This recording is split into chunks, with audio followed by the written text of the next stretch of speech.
deeper level of your personality, the I am, remains untouched. Put another type of simile, deeper self is like the sky. The senses and mind create all clouds. Clouds have their own story. The sky is always untouched. That type of experience must enter your personality. That's the goal of life.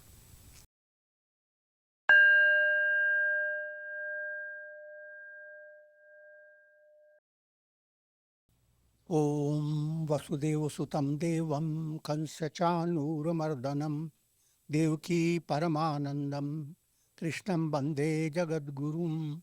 Om. Adorations to Lord Krishna, the preceptor of the universe, destroyer of the forces of darkness, and bestower of immortality. Srimad Bhagavad Gita, in chapter 5. In this chapter, profound insight is being given in karma and sannyasa, performing action. That has been already the highlight of being very practical. People look up to people, what are you doing? You see, if you are advancing spiritually, but the spiritual advancement is not appreciated if you say, I have done million of japas.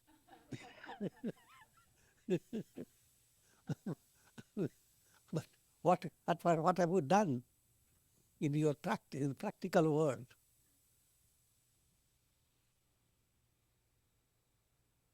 That always confuses people. Should a person stay doing various duties, focused on karma, or knowing all this is perishable, turn away from all this and focused on just sannyasa? Bhu sanyastamaya, renounce the earth plane.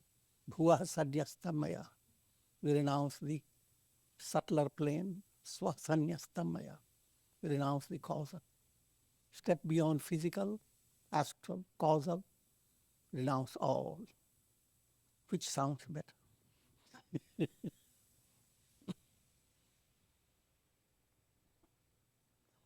Now let's see Lord Krishna's view.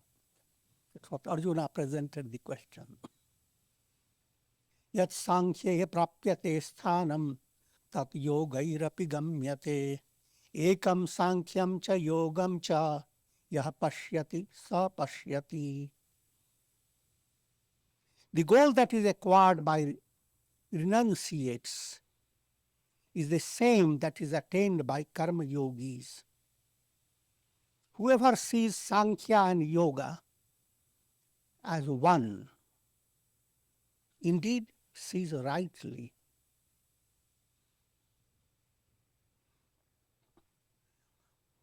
To simplify this matter, people are in two types of aspirants in a broad division. Aspirants who are focused on performing action, and through performance of action they are striving to attain spiritual progress and enlightenment. And then there are those who are focused not on action, but inaction,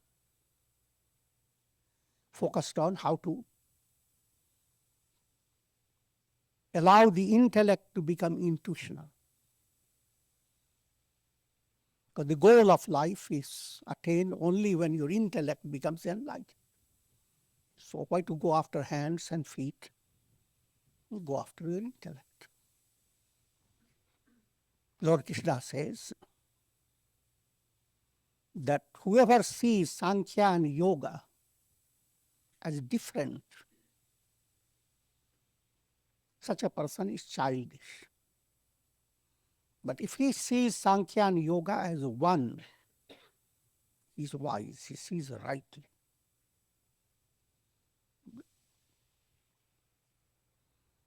Now, therefore, many subtle points have to be understood. What does yoga do? Yoga means here karma yoga. Simply performing action doesn't make you a karma yogi, no matter how expert you are. But when you begin to blend karma with vikarma, you become a karma yogi. And vikarma means you are performing karmas with your mind focused on God, and your performance of karma is a form of offering to God. So if attitudes of devotion, dedication, surrender, and all this implies various other disciplines, like if you are in daily life doing japa, prayer, satsanga, study of scriptures, all these become vikarmas. If you blend vikarma with your karma, with your daily life, then you become a karma yogi. Again, just to understand further, performance of karma is of two types: Swadharma, Paradharma. Swadharma is in harmony with your personality, in tune with your nature. Paradharma is out of tune. Being in tune invokes God. The gods are known as Sura. You are in Sur, it's music in perfect melody. When you are not in tune with yourself, you are invoking asuras. You are out of tune. So, just being active in life, two types of activity: activity that is in tune with you, activity that is out of tune. Out of tune it becomes if mind is led by desire, lots of perverted desire, kama, krodha, anger, greed, egoism. If your mind is led by those, then you are looking for a job that can give you quick money and quicker means to have pleasure. Quick money that buy tickets and go to see Niagara Falls. That's easy for me to say.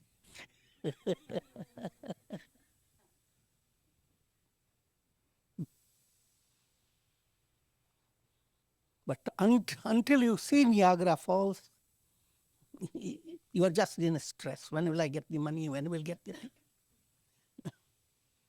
But if you are a karma yogi, if you are following Swadharma, in Paradharma, that's the situation. You are doing duties out of tune. They are still your duties, but they are out of tune, not in harmony with you. You are doing them because you get more money, or you are resolving some problem in some way. But Swadharma, you are in tune. So even though, rather what, day by day doing your Swadharma, you are being enriched. In Swadharma, there is a result every day to your satisfaction. You did something that you like to do. If you know how to prepare good food with wonderful spicing, and you did it, and you know so many people is going to be enjoying. So all your effort in your heart gives you joy. It's an opportunity, even though you work very hard. Let's try to elaborate the point. Though you are doing work, but if it is Swadharma, it's pleasing your heart. Paradharma, you are out of your heart. Not pleasing your heart, pleasing your ego. Paradharma bhayavaha. If you follow paradharma, you are following the path of sinful karmas, and that will lead you to hellish conditions. If you follow swadharma, that will allow you. Now, swadharma allows you to have two choices: doing your duties, which you like to do, and offering the duty to God. Doing your duties for an expected result. Work people do for expected. Something has to happen by your actions. So that result is in your view. If you are working only for the sake of result and nothing else, that's one type of swadharma. It will go on giving you virtuous karmas and will improve your circumstances in the world of relativity. But no matter how great your circumstances, they are not going to stay forever. Now, another choice emerges if you are doing swadharma, that I will do my duty and I will get together with God. So, while I'm enjoying it, I want to offer my works to God. In other words, you develop a sense of pleasing God in your heart. And of course, you have understood that it is by allowing the divine feeling to blossom within yourself, feeling that is flowing to God. If you allow that, your ego and your personality will be blessed automatically, beyond your imagination. So you don't have to think of how can I please my ego. That's when your attention has shifted to chitta shuddhi. Karma has twofold results. Fruit of karma in the world of practical reality. Whatever your project, you see it succeed. But when it has become your karma yoga, success in your project is not the priority. Rather, your priority is purity of heart. But again, don't mistake the words. Though your priority is purity of heart, automatically your performance of action will be excellent.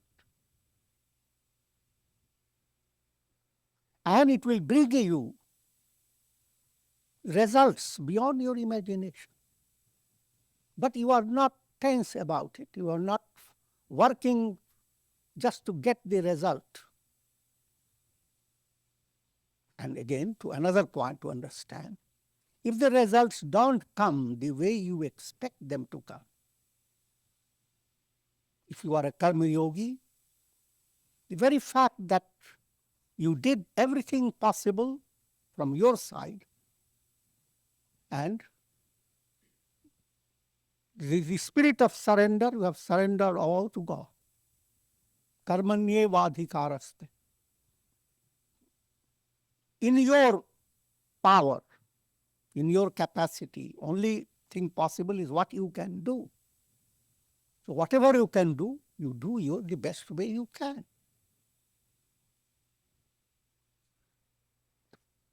The result will be always profound if you are a karma yogi. In brief, a karma yogi has his mind focused on chitta shuddhi. Chitta shuddhi, how to develop a heart that is the seat of feeling, a heart that is free of malas, vikaras, impurities, anger, greed, hate, etc. A heart that feels relaxed. You have a really relaxed feeling of your heart when you go into deep sleep. But if you could relax, even while you are awake doing various things, that becomes possible, you begin to do japa, develop spirit of surrender, and develop a sense of loving God, and recognizing and becoming aware that more than your loving God, God loves you most. When that relationship builds up, you have become a karma yogi. The end result of this karma yogic movement, ego becomes void. All karmas are destroyed. Purity of heart paves the way to emergence of jnana, knowledge. Your intellect begins to shine. You develop all the needed qualifications, discriminative knowledge, dispassion, control of mind and senses. All these come to you automatically, or you insist on developing them both ways. Ultimately, you are led to the goal, that's liberation. That's karma yoga. Sankhya yoga, karma yogas are karma yoga type people who have that type of attitude that let me focus on work. There are another type of people, their mind likes to focus on understanding. What's all this drama about? Who am I? What's the reality behind all this? That's called Sankhya. Sankhya is an internal movement. Therefore, in disciplinary state, you have to stop the normal performance of karma. You adopt you enter into religious order.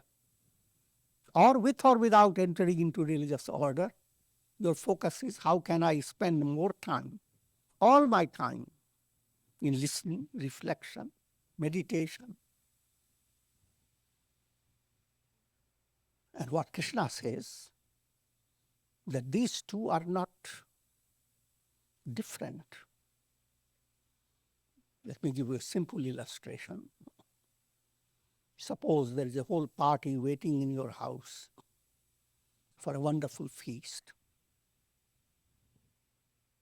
Some people among the party, they take up kitchen work to help the party. They are preparing lots of food. They are karma yogis. They are enjoying them, smelling it. Now whether they taste it.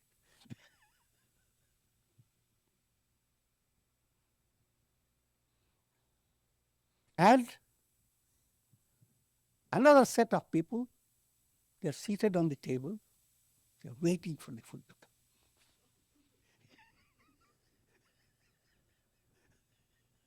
They are the Sankhya type.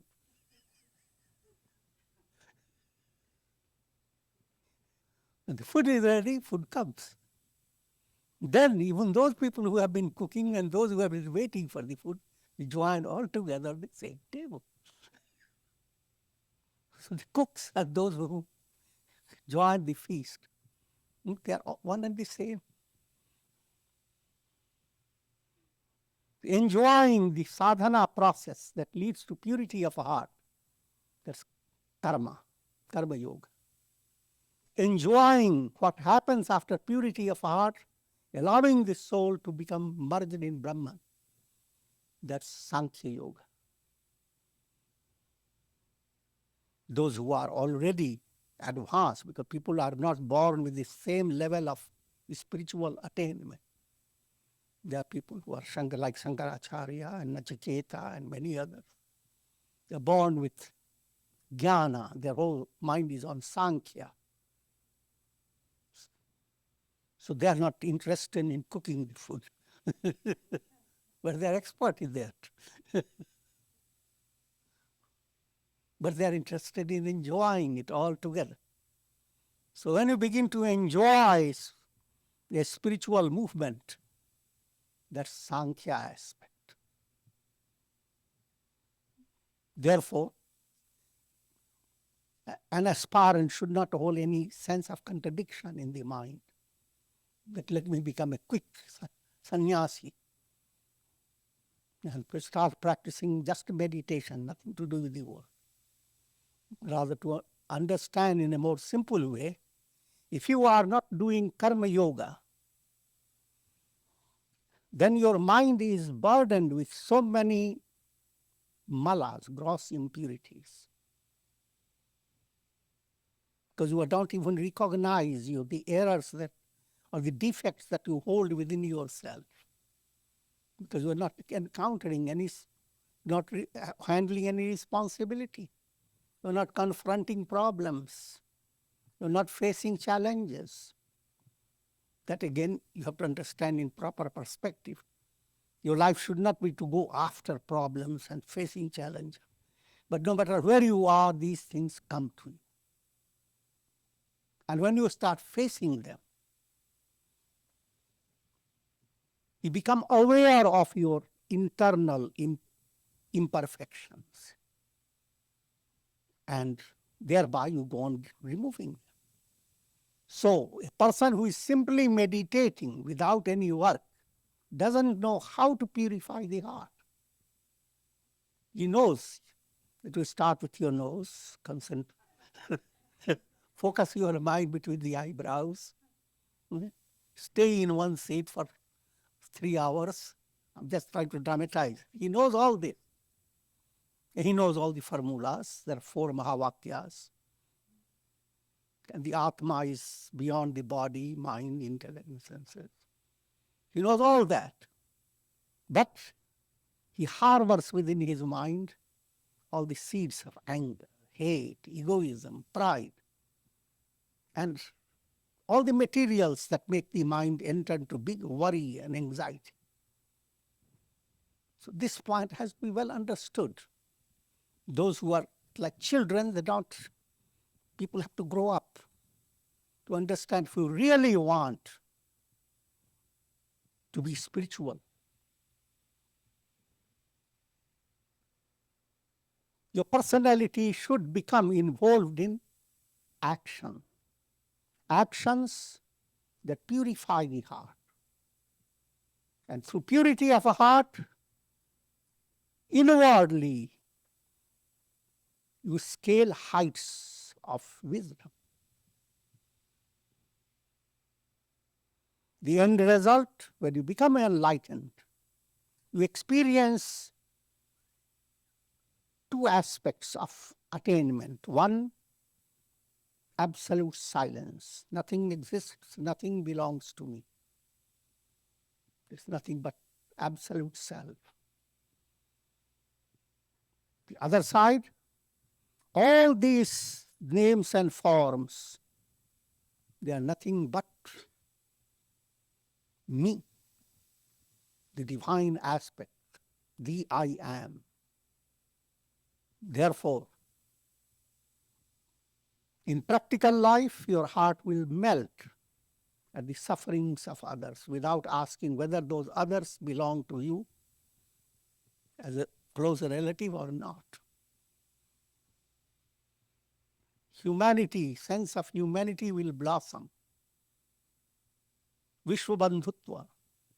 The whole universe is your family. But among these 2 choices, suppose you don't You have a difficulty to understand. Should I follow the path of intellect, or should I follow the path of karma yoga?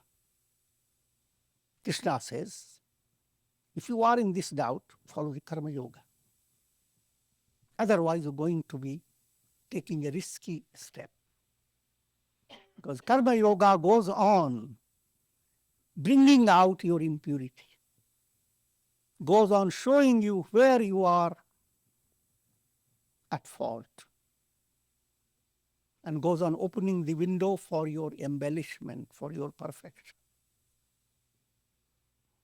But if you shut yourself completely enclosed, you are being judged by yourself, and you are not enlightened.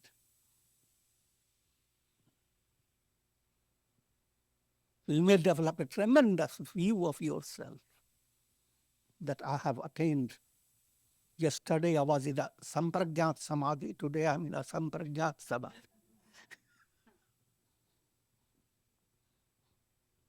And Kundalini has risen to the head and tickled all my brain.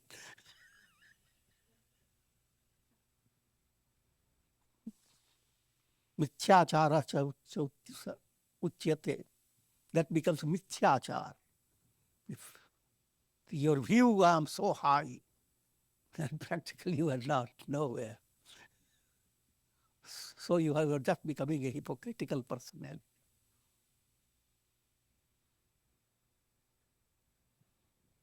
Sannyasastu mahabaho dukkham aptum ayogatah yogayukto munir brahma nachirena.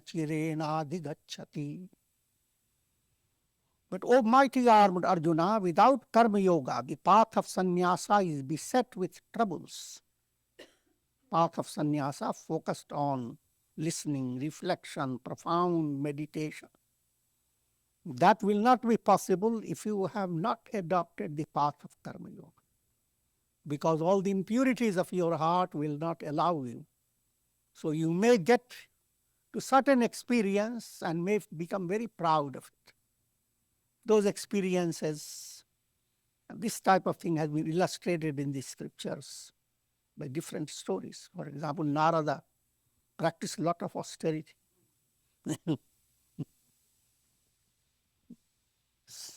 So much so that stupid God could not distract his mind. And then he emerged out of it. Even the stupid God saluted him and said, "You are the greatest sage." Then Narada goes to Brahma, his father, and he says, Brahma asks him, "Where have you been?" He says, "Oh Lord, I have been practicing austerity, and by your grace, even stupid God could not distract my mind." The same God that distracted the mind of Shiva. Shiva had to open his eye.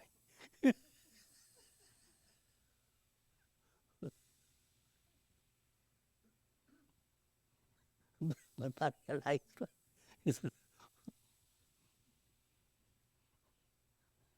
don't say this to any other deity. But Narada goes to Shiva and he blabbers all this. Shiva says, "So far so good." Don't tell that to Lord Vishnu.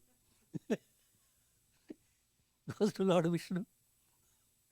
Lord Vishnu urges him to say where he has been and what he has been doing. And though he had intended not to say it, he didn't have control over his mind.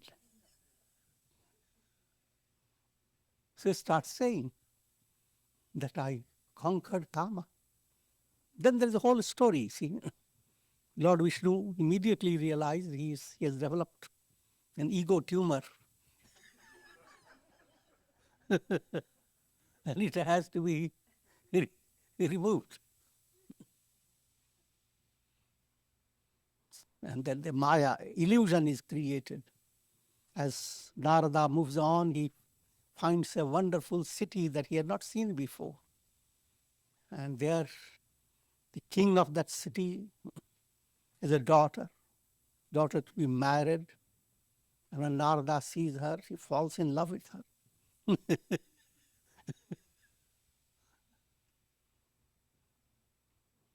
And he realizes, how can she marry him if he doesn't look like any strong built person with all his austerity. Then suddenly the idea came, Lord Vishnu loves me so much, I can borrow his form.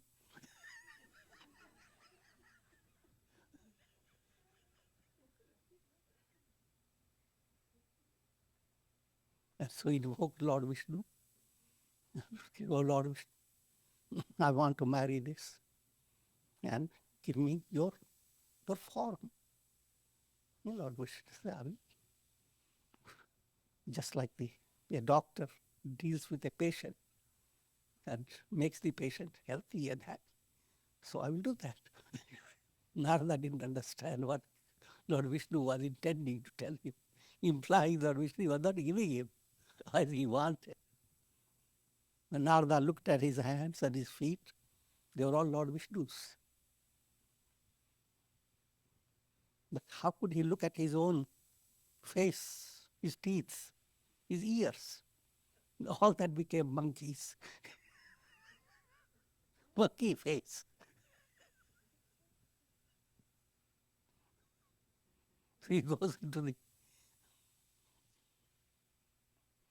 into that place where all Swayambara place, where all princes have gathered.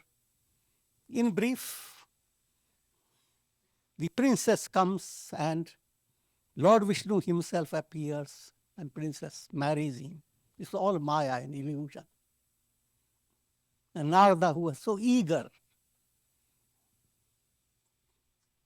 to draw her, to attract her, she was not drawn to him. Each time he faced her, she ran away from him.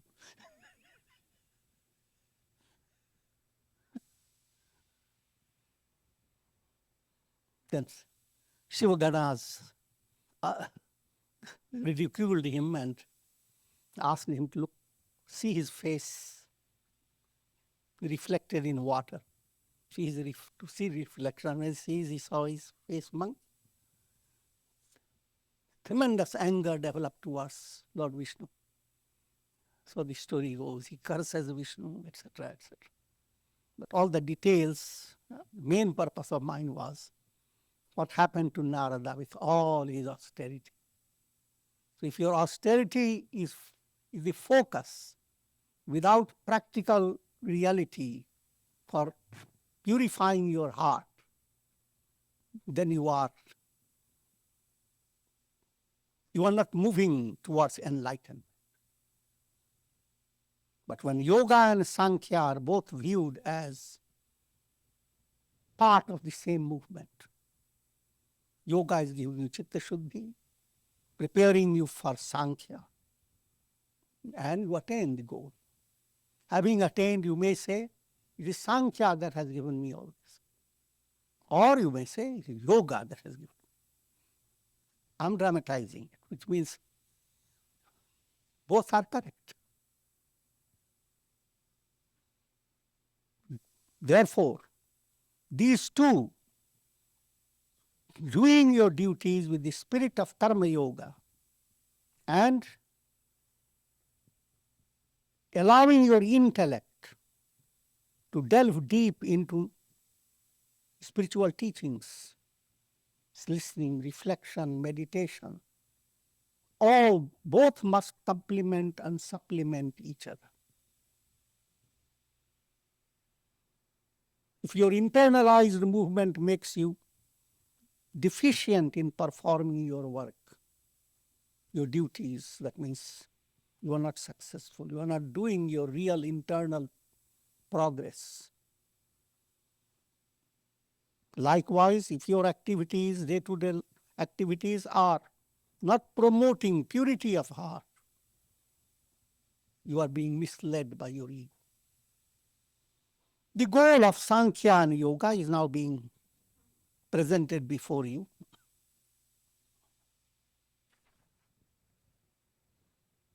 Yoga yukto vishuddhatma vijitatma jitendriya sarvabhutatma bhutatma kuruvannapi na lipyate.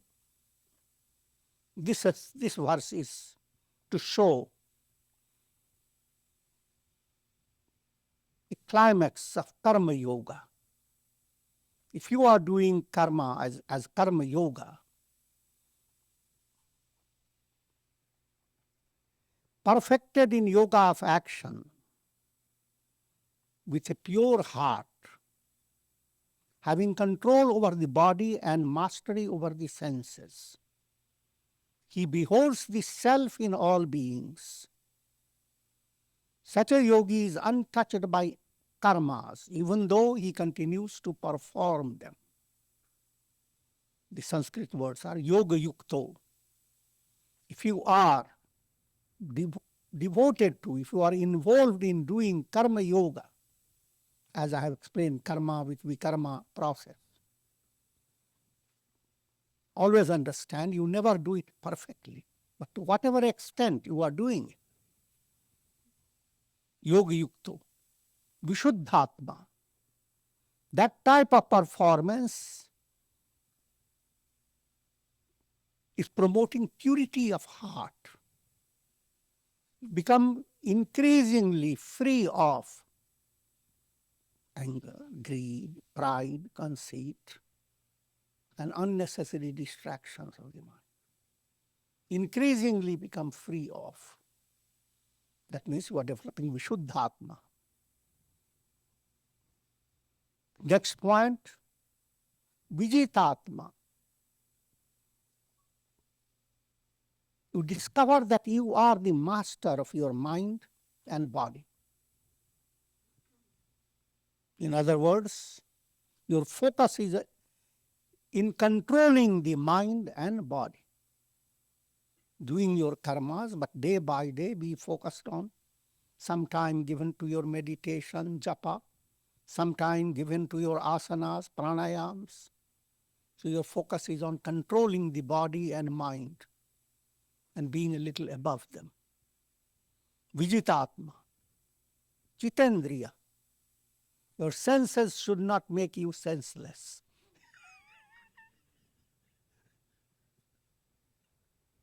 The world is all before the senses, and your mind must control them. The purity of heart reaches its height. Sarva bhutatma bhutatma. You realize your Atma is not an individual spirit in the midst of countless souls. Your Atma is Sarvatma. Think of waves in the ocean. Think of each wave having a soul. Each wave has its own story. It has mama waves, papa waves around it. There's troubles. It has its own soul. But when it does karma yoga properly, it realizes my soul is the soul of the ocean. Therefore, Sarvatma, all the waves and their souls are my soul. That type of attainment, Purnam, that's the goal. If you have that goal and you are moving towards it, kurvannapi na lipyate. Though the waves go on doing so many things, ocean remains just the same. Your senses go on doing all things. You can hear, you can do all those things. But deeper level of your personality, the I am, remains untouched. Put another type of simile, deeper self is like the sky. The senses and mind create all clouds. Clouds have their own story. The sky is always untouched. That type of experience must enter your personality. That's the goal of life. Turvam napi na lipyate. Then karma, you do not create new karmas. Karmas you go on doing. But they are not building up in your mind the will to come back again. Because there is no need for, we are completely fulfilled. The sky is completely fulfilled. It is not it doesn't receive any fulfillment from the clouds. Naiva kinchit taromiti yukto manyeta tatvatit pashyan shrivan sprishan jigran ashnan gachan swapan swatswasan. Perfected in yoga with a pure heart, having control over body and mastery over the senses, he beholds the self in all beings. Such a person is untouched by actions, even though he continues performing them. A knower of truth who is united with God feels that I do nothing at all, while seeing, hearing, touching, smelling, tasting, walking, sleeping, the deepest experience, I'm doing nothing at all. All these activities of your mind and intellect, etc., they are not enriching your soul in any way. Just like all the activities of clouds are not enriching the sky. That type of experience is perfection. But as long as your activities of mind and intellect go on giving you an illusion that you are gaining or you are losing, and then so many ideas haunt your mind. Why didn't I do that thing? Oh God, let things happen the way I want it. All this has its own reality. I'm not condemning them or contradicting them. But the goal is all this does not touch you. The world will remain just the same. Krishna walked upon the earth and there were also many Shishupalas and Kansas and so many negative characters. And so many battles he had to fight against. But in spite of all that, he was absolutely untouched. That's the picture of enlightenment. And in practice, that's your objective. How can I maintain balance of mind, serenity? Not because something has happened the way I like it, but whether it has happened or not, knowing that God is behind it, knowing all things pass away, the real I am does not. Therefore, as you create that affirmation within yourself, you are moving in the right direction. Brahmanyadhyaya karmani sangam tyaktva karoti yah lipyate na sapapena padmapatra vimambhasa. He who performs actions by invoking Brahman and by renouncing attachment to the fruits of karma is not touched by sin, negative karmas, even as a lotus feet remains untouched by water. It's just giving you an essence of what has been told in a simplified form. You become a perfect karma yogi if you invoke Brahman in every action. While doing any action, you begin to develop the idea it's God working through me. I'm his instrument. Next step, my soul is a ray of God. Third step, I am that. Deha buddhya tu dasoham. Jiva vidya tvadanshaka. Atma buddhya tavaivaham. If you are bringing this statement in your life from the point of the body,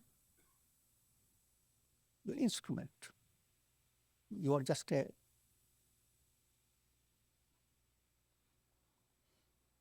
Katputali.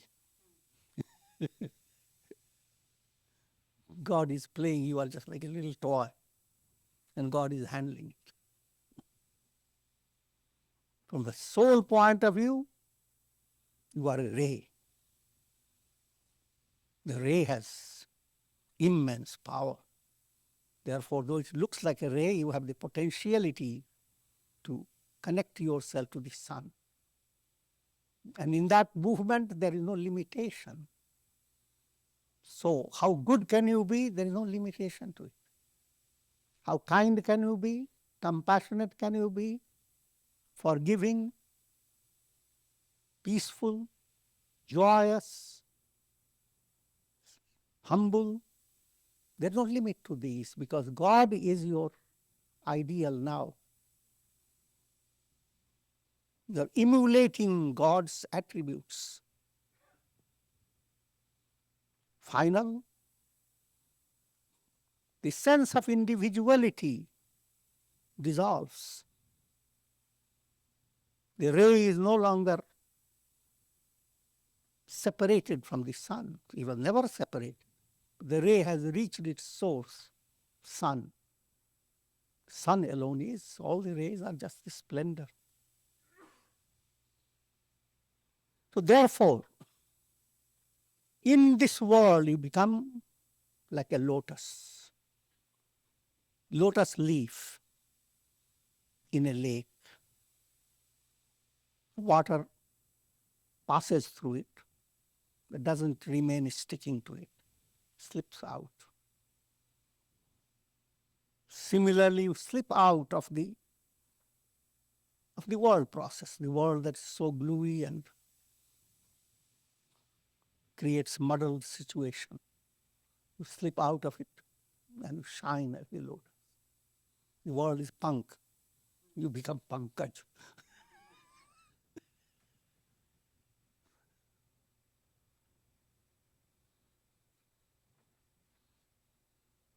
Kayena manasa buddhya kevalairindriyairapi yogirah karma kuruvanti sangam tyatvatma shuddhaye.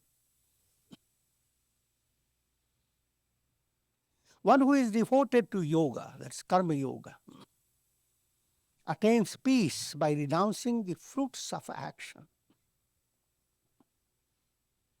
Here again, one point is important to understand.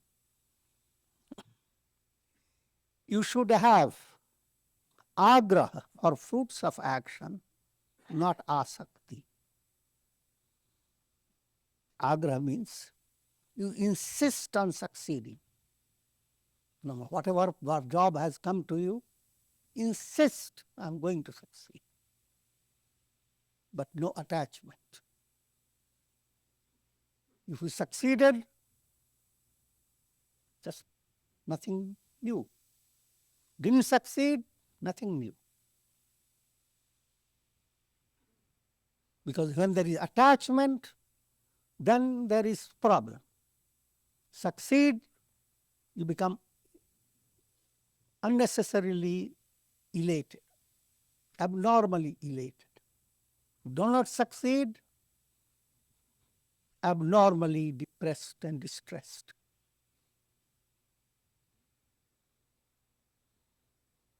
One who is not united with karma yoga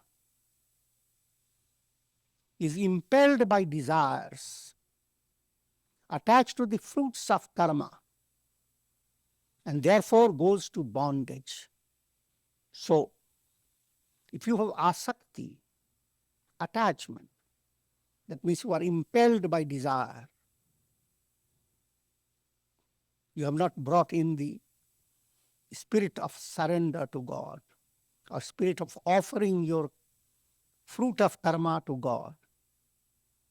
You have not brought in God in your performance, attached to the fruits of karma. If you are asakti for the fruit, then that will keep you in a state of bondage. You have agraha for the fruit, you will rise. There Mahatma Gandhi used the term satyagraha. Always insist on what is truth. Agra. But don't fight. Don't create ragadvesha.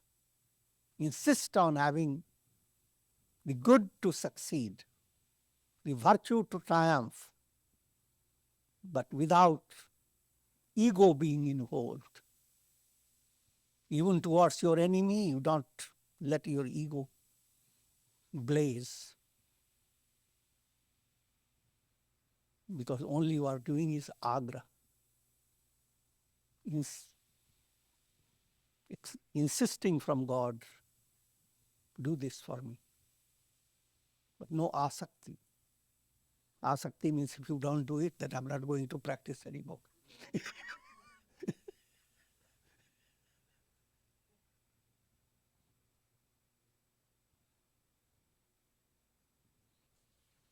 And with this I conclude. Om Purnamadaha Purnamidam Purnat Purnamudachyate Purnasya Purnamadaya Purnamevavashishyate. Om Shanti Shanti Shanti.